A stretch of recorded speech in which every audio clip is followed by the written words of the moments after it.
I think I picked up somebody's, I'm hosting their virus, so my voice is not too loud, but I'll do my best. I'm Theresa Spry. I'm Senate candidate for District 35, and I was born in Rapid City, and actually, as a matter of fact, I live 10 blocks from where I was born. So I'd like to say I probably know North Rapid pretty well, and the people who live in North Rapid and District 35 pretty well. I can't say that I've lived here the entirety of my life.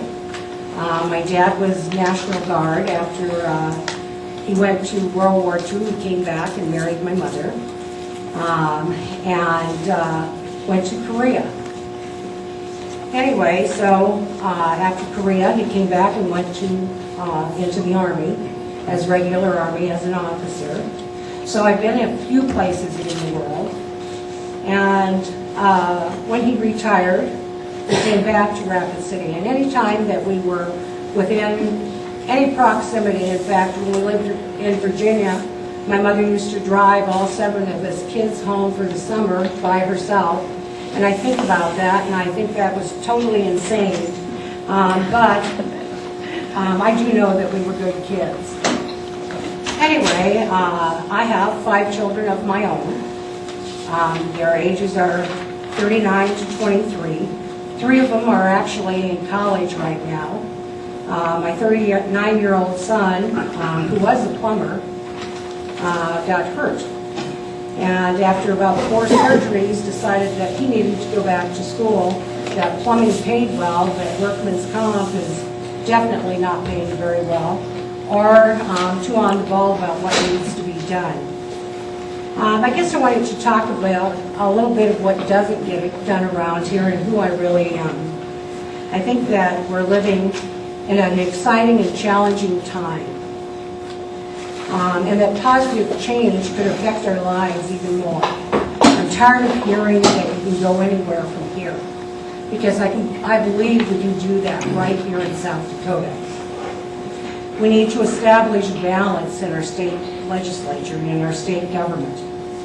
We need to establish balance in what the makeup of it is. We need effective communication. We need a positive attitude. We need common sense.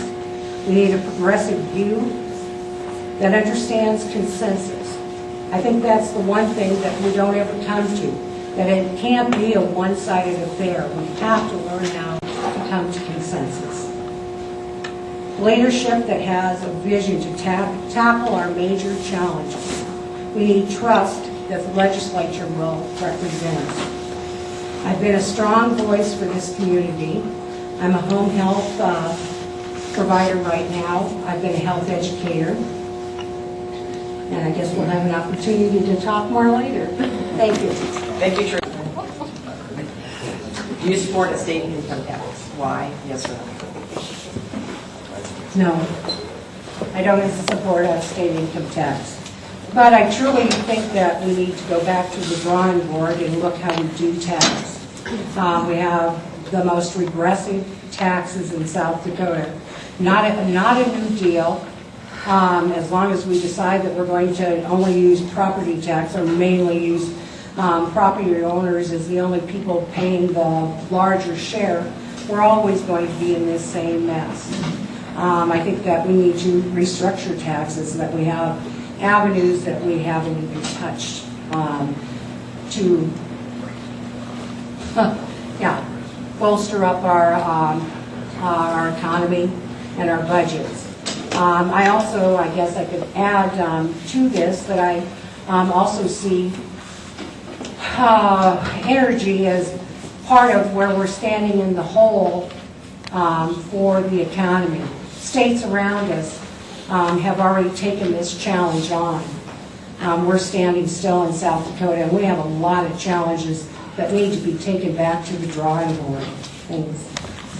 Sure, I can talk about what can be done again to clean up, to correct it, clean it up to obviously make it more applicable to people who want it. Well, it's a terrible thing about Section 8 housing and who lives there, and destroys what our community looks like. If we address poverty, we would definitely address Section 8.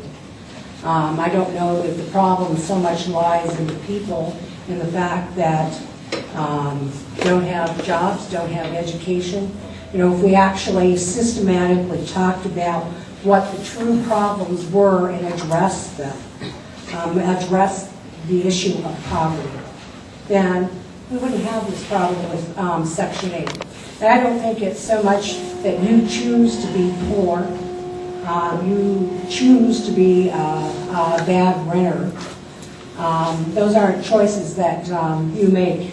But I know myself, living right here in North Rapid, that I found out that one summer, and by a sheer accident, my son breaking his neck, I was actually home, and I hadn't been in the neighborhood since my kids were small.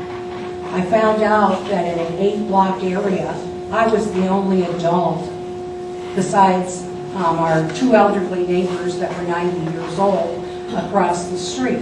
If we don't think that we don't have problems that we need to address, so that we don't have these kind of problems.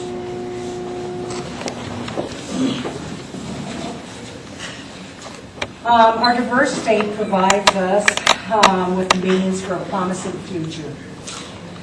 We need leadership with the ability and vision to create that future, to educate our kids, grow our economy with good paying, skilled jobs, to provide entitlement that seniors, veterans, and the disabled pay for, improve our healthcare delivery, keep our environment healthy, all while being fiscally responsible.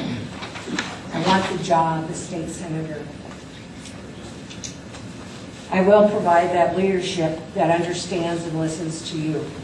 I'm asking for your vote and your support to get the job done. Thank you. Theresa, thank you. Don?